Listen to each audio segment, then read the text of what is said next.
Of orbitals, shape of S orbital क्या होगी? देखो आपको एस पी डी और एफ, मैंने 4 ऑर्बिटल बताए थे, अब उनकी शेप के बारे में पढ़ना है। तो शेप ऑफ एस ऑर्बिटल देखो, probability of finding the electron in S orbital is identical in all direction. Means ये आपका न्यूक्लियस है, तो एस ऑर्बिटल में हर डायरेक्शन में इक्वल प्रोबेबिलिटी है इलेक्ट्रॉन की। तो अपने आप इसकी शेप कैसी हो जाएगी? स्फेरिकल। कैसी शेप हो जाएगी? जब हर डायरेक्शन में प्रोबेबिलिटी ऑफ इलेक्ट्रॉन सेम है, आइडेंटिकल है, तो इसकी शेप कैसी हो जाएगी? Spherical. Hence S orbital is spherical in shape. तो एस ऑर्बिटल की शेप कैसी हो जाएगी? स्फेरिकल होगी, सिमेट्रिकल शेप होगी अराउंड द न्यूक्लियस। ये शेप मैंने बता रखी है, ये 1s की है, ये क्या है आपकी 2s की। अब देखो 2s को ध्यान से देखो, 2s की शेप में जो बीच में खाली सफेद व्हाइट गैप नहीं दे रखा, इसको नोड बोलते हैं। क्या बोलते हैं? नोड। जो बीच में व्हाइट कलर का एक गैप आया हुआ, ये क्या है? नोड। ये होता है क्या? Node. The region where the probability of finding the electron is zero. मतलब ऐसा एरिया जहां पर इलेक्ट्रॉन की प्रोबेबिलिटी जीरो होती है, उसको क्या बोलते हैं? नोड। क्या बोलते हैं? नोड। जहां पर इलेक्ट्रॉन की फाइंडिंग प्रोबेबिलिटी जीरो होती है, उसको क्या बोलते हैं? नोड। तो नोड कितने होंगे? जैसे 2s में देखें तो 2s में सिर्फ एक नोड है, बीच में कितना है? सिर्फ एक सर्कल है ना, तो एक नोड है ये। तो नोड निकालने का फार्मूला क्या होगा? For S orbital number of node निकालने तो n-1 करना है। कितना करना है? n-1। जितना आगे नंबर उसमें से एक घटा दो, उतने नोड होंगे। जैसे आपसे 2s में से पूछो 2s, तो 2 में से एक गया, कितना बच जाएगा? 1, तो 1 नोड होगा। 3s में पूछे तो 3 में से 1 गया, तो कितने नोड होंगे? 2। तो इस तरह आप नोड निकाल सकते हो। साइज कैसे होगा? दिखती बात है, 1s से बड़ा साइज किसका होगा? 2s का। और 2s से बड़ा साइज किसका होगा? 3s का। नेक्स्ट है आपका shape of P orbitals. Next क्या है आपका? Shape of P orbital. P orbital की शेप कैसे होती है भाई? देखो, it is found that probability of finding the electron p orbital is maximum in 2 lobes। Her direction में सेम नहीं होता, लोब्स में होता है। लोब्स में कैसे? ये बना रखी मैंने, ये कुछ ऊपर कुछ इलेक्ट्रॉन मिलेंगे, साइड में इलेक्ट्रॉन नहीं मिलते। तो इसमें जो इलेक्ट्रॉन ज्यादा मिलते हैं वो लोब्स में मिलते हैं। यहाँ पर होंगे और यहाँ पर होंगे, मतलब यहाँ इलेक्ट्रॉन होंगे, यहाँ नहीं होंगे, यहाँ नहीं होंगे। तो लोब्स के अंदर होंगे इलेक्ट्रॉन ज्यादा, जो न्यूक्लियस के ऊपर नीचे होंगे, अपोजिट साइड में होंगे। 2 lobes on the opposite side of the nucleus. एक न्यूक्लियस के ऊपर होगा और एक न्यूक्लियस के क्या होगा? नीचे होगा। This give dumbbell shape. Dumbbell होगा ना, डंबल, एक ऊपर डंबल शेप देगा ये पी ऑर्बिटल को। मतलब पी ऑर्बिटल की शेप कैसी होती है? Dumbbell shape.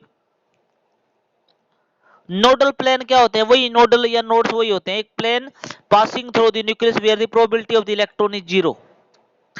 मान लो ये बिल्कुल मिड में मैंने न्यूक्लियस मान लिया, तो ये जो प्लेन है ये, इसमें इलेक्ट्रॉन नहीं होते, क्योंकि देखो इलेक्ट्रॉन या तो इसमें है या इसमें है। यहाँ तो नहीं है ना इलेक्ट्रॉन बिल्कुल बीच में। तो इसको, इस प्लेन को बोलते हैं नोडल प्लेन, जहां पर नोड्स भी बोल सकते हैं नोडल प्लेन, जहां पर इलेक्ट्रॉन की प्रोबेबिलिटी कितनी हो? जीरो। इस 3 टाइप्स पी ऑर्बिटल 3 टाइप का होता है बेटा। एक पी एक्स होता है, एक पी वाई होता है और एक पी जेड होता है।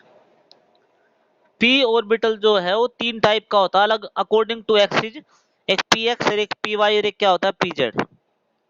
देखो, यदि आपके लोब्स एक्स डायरेक्शन में होंगे, किस डायरेक्शन में होंगे? एक्स में, तो उसको पी एक्स बोलोगे। यदि वो वाई डायरेक्शन में होंगे तो पी वाई, और यदि आपके लोब्स जेड डायरेक्शन में होंगे तो क्या हो जाएगा आपका? P Z. देखो इसको एक बार। नंबर ऑफ नोड्स निकालने का फार्मूला सेम रहेगा। पी के लिए कितना हो जाएगा? n-2। एस जो ऑर्बिटल था या सब सेल था या सेल था, उसके लिए फार्मूला था n-1। पी के लिए कितना आएगा? n-2। जो भी n है आगे, उसमें से 2 माइनस कर दो, वो क्या निकलाएगा आपका? नोड्स निकलाएंगे पार्टिकल्स में। जैसे देखो जैसे मान लो 2p में है, 2 है, 2 में से माइनस कर दो तो कितने आ जाएंगे 0। 3p में 3 में से 2 माइनस करोगे 1, 4p में से 2 माइनस करोगे तो 2। तो इस तरह क्या निकाल सकते हो आप, नोड्स निकाल सकते हो। क्या कौन सा फार्मूला लगाना है, n-2। Shape of D orbital क्या होगी बताओ। 5 ऑर्बिटल होते हैं डी में, कितने ऑर्बिटल होते हैं, 5। याद करो पहले कौन कौन से हैं,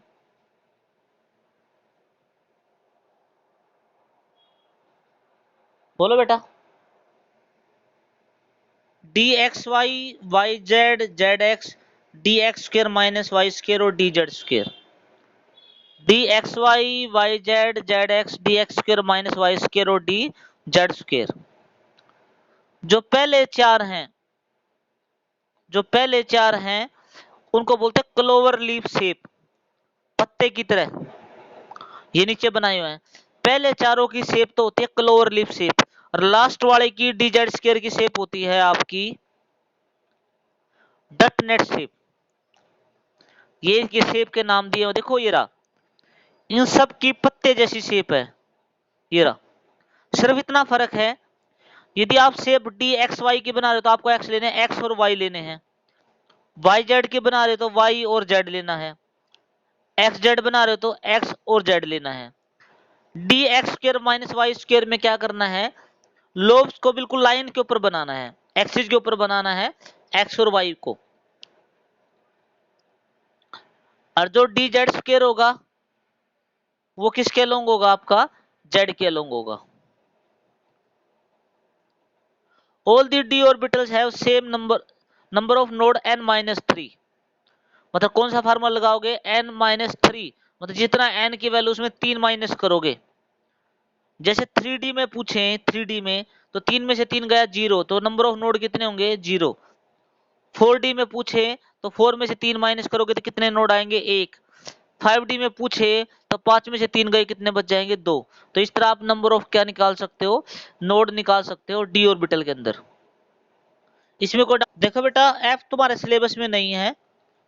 अगला टॉपिक है energy level diagram. Energy level diagram मतलब एनर्जी को जो मापता हो। The diagram which represent the arrangement of orbital in increasing order of their energy is called energy level diagram. जितने भी आपने ऑर्बिटल पढ़े हैं, 1s पढ़ा है, p पढ़ा है, d पढ़ा है, f पढ़ा है, 1s पढ़ा है, जितने भी आपने ऑर्बिटल पढ़े हैं उनको एनर्जी के अकॉर्डिंग अरेंज करना क्या होता है, एनर्जी लेवल डायग्राम। आपने किसके अकॉर्डिंग अरेंज करना है, एनर्जी के अकॉर्डिंग। आपको कैसे पता लगेगा किसकी एनर्जी ज्यादा है। मान लो मैं आपको कह दूं कि 4s में और 3d में ये बताओ किसकी एनर्जी ज्यादा है। एक मैंने ऑर्बिटल ले लिया 4s और एक ले लिया मैंने 3d। मैंने ये पूछ लिया बता भाई इसमें किसकी एनर्जी ज्यादा है, किस सब सेल की एनर्जी ज्यादा है। तो एक रूल लगेगा जिसका नाम है n+l rule. Lower the value of n+l, lower the energy. आपको किसी की भी एनर्जी निकालनी है तो आप उसका n+l जोड़ लो। जिसका n+l ज्यादा होगा उसकी एनर्जी ज्यादा होगी, जिसका n+l कम होगा उसकी एनर्जी क्या होगी, कम होगी। मैं एक छोटा सा एग्जांपल लेता हूं, जैसे 4s में और 3d में निकालो। 4s में n की वैल्यू 4 होगी, s के लिए l की वैल्यू 0, तो n+l की वैल्यू कितनी आ गई 4। l की वैल्यू मैं दोबारा रिपीट कर देता हूं, s के लिए 0, p के लिए 1, d के लिए 2 और f के लिए 3। 3d में बताओ 3 तो गया n की वैल्यू, d के लिए l की वैल्यू कितनी बताई है, s के लिए 0, p के लिए 1, d के लिए 2 और f के लिए 3। तो d के लिए 2, तो कितना आ गया 5। तो किसका n+l की वैल्यू ज्यादा, 3d की, तो 3d की एनर्जी ज्यादा है। तो इस तरीके से आप किसी भी दो ऑर्बिटल की एनर्जी निकाल सकते हो। तो ये लिखा हुआ कि 3d है मोर n+l वैल्यू, तो उसकी एनर्जी क्या हो जाएगी ज्यादा। और बताओ, मान लो मैं आपसे पूछूं 5p में, 6s में, सॉरी, इनमें एनर्जी किसकी ज्यादा होगी बताओ। 6s में और 4f में किसकी एनर्जी ज्यादा होगी, आपसे कोई पूछे। इसमें वैल्यू कितनी, 6 + 0 6, इसमें 4 प्लस एफ की वैल्यू, एफ के लिए एल की वैल्यू 3, तो कितनी वैल्यू आएगी 7, तो किसकी एनर्जी ज्यादा होगी 4f की। तो n प्लस एल आपको जोड़ना है, जिसकी वैल्यू ज्यादा आएगी मीन्स उसकी एनर्जी क्या होगी, ज्यादा होगी। अब नेक्स्ट देखो, ऑफ बाउ रूल बोलता है, एक रूल का नाम है ऑफ बाउ रूल। ये बोलता है कि orbitals are filled according to their increasing order of energy, मतलब जिसकी एनर्जी कम है वो पहले भरो, जिसकी एनर्जी ज्यादा है वो बाद में भरो, ठीक है। तो इस तरह आपको ऑर्बिटल्स को अरेंज करना है कि जिसकी एनर्जी कम है पहले और जिसकी एनर्जी ज्यादा है उसको क्या करो, बाद में करो। तो सबसे कम एनर्जी किसकी होती है, देखो ये याद करना है आपको। सबसे कम कम एनर्जी होती है 1s की, फिर होती है 2s की, फिर 2p की, फिर 3s, 3p, 4s, 3d, 4p, 5s, 5d, इस तरीके से। +1 में यदि आप इतना भी याद कर लो ना, पहली पहली लाइन, आप जस्ट पहली लाइन भी याद कर लो कि सबसे पहले 1s आएगा, फिर 2s आएगा, फिर 2p, फिर 3s, फिर 3p, फिर 4s और 3d, तब भी काफी है +1 में। क्या क्या याद करना है, पहले आएगा 1s, फिर 2s, फिर 2p, फिर 3s, फिर 3p, फिर 4s, फिर क्या आएगा 4s के बाद 3d। इस तरीके से आप क्या कर सकते हो, इसको फिल कर सकते हो। देखो ये मैंने तरीका बताया हुआ है, तरीका क्या है आप कैसे याद कर सकते हो। पहले इस लाइन को लिख लो, 1s, 2s, 3s, 4s, 5s, 6s, 7s, 7s तक नीचे लिखो, लिख लिया नीचे। फिर एक छोड़ के पी के बारे में लिखो, मतलब 2p, 3p, 4p, 5p, 7p तक लिख दो, लिख दी नीचे तक। फिर आप एक छोड़ के डी के लिए लिखो, 3d, 4d, 5d और 6d तक लिख लो सिर्फ। फिर लाइन लिखो एक छोड़ के एफ के लिए, एफ के लिए लाइन क्या आएगी 4f और 5f, ये लाइन आ गई आपकी। अब आपको ऐसे काटना है इस लाइन को, ऐसे ऐसे करके ऐसे काटोगे तो जैसे आता है देखो, सबसे पहले लाइन काटोगे तो कौन आएगा 1s, फिर 2s, 2p और 3s, 3p, 4s, 3d, 4p, 5s, 4d, 5p, 6s। इस तरह आप जाते जाओगे आपके सारे क्या आ जाएंगे, आपको अरेंज हो जाएंगे अपने आप। और यदि आपको इतना टाइम खराब नहीं करना तो आप सिर्फ ऊपर वाली लाइन याद कर लो। आपको क्या होनी चाहिए, ऊपर वाली लाइन याद होनी चाहिए कि 1s, 1s के बाद 2s, 2s के बाद 2p, फिर 3s, फिर 3p, 4s और 3d। याद करो जल्दी, आगे काम आएगा बेटा, याद करो इस लाइन को।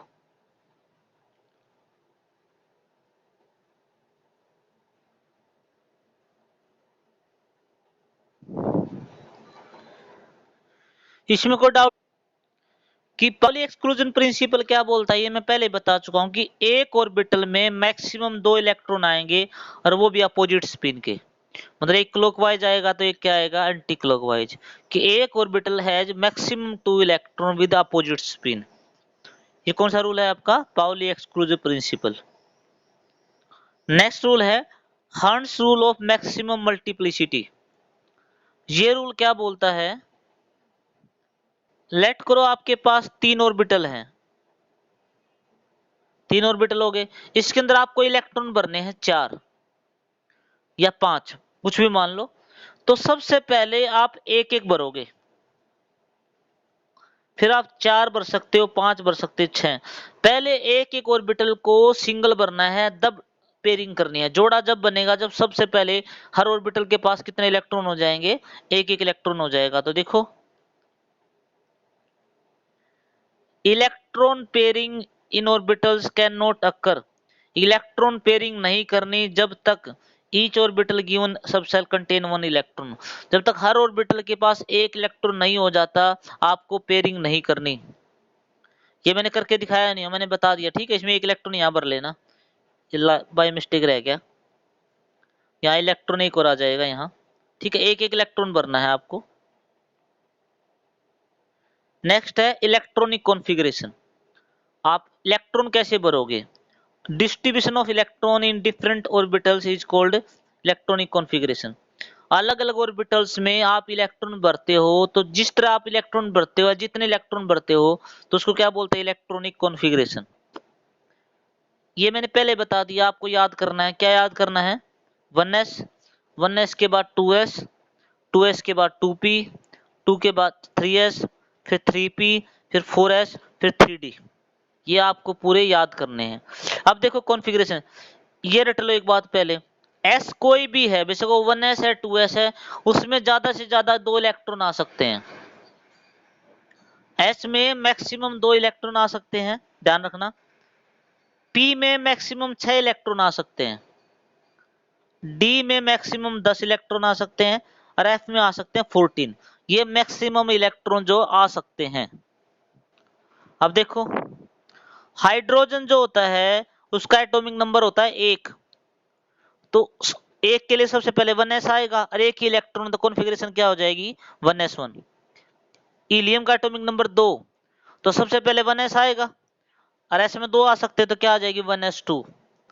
लिथियम की कितनी आएगी आपकी, लिथियम का एटॉमिक नंबर 3, तो पहले 1s आएगा, 2 बच जाएंगे 1s2, फिर एक बच जाएगा, वो किसी में आ जाएगा 2s1 में। मान ले आपको 10 का पूछे, मैं सीधा क्या बता दूं 10। सबसे देखो यदि आपको पता लग गया भाई नियोन का एटॉमिक नंबर 10 है, तो 10 है तो सबसे पहले आएगा 1s, इसमें 2 इलेक्ट्रॉन भर दो, बचे हमारे पास 8। 1s के बाद आएगा 2s, इसमें भी 2 भर दो क्योंकि s में 2 ही आते हैं, तो भरेगा 4, बच गए 6। उसके बाद आएगा 2p, p में आ सकते हैं 6, तो ये आ गया 1s2 2s2 2p 6। ये अपनी कॉन्फ़िगरेशन आ गई नियोन की। ये मैंने ऑर्बिटल में भर के दिखा रखे, 1s के 2 इलेक्ट्रॉन भर के दिखा रखे, 2s के 2, p के 6 इलेक्ट्रॉन हैं, तो 3 ऑर्बिटल होते हैं, सब में कितने आ जाएंगे आपके 2 आ जाएंगे। तो इस तरीके से क्या कर सकते हो आप नियोन की कॉन्फ़िगरेशन लिख सकते हो। इसमें कोई डाउट है तो पूछो।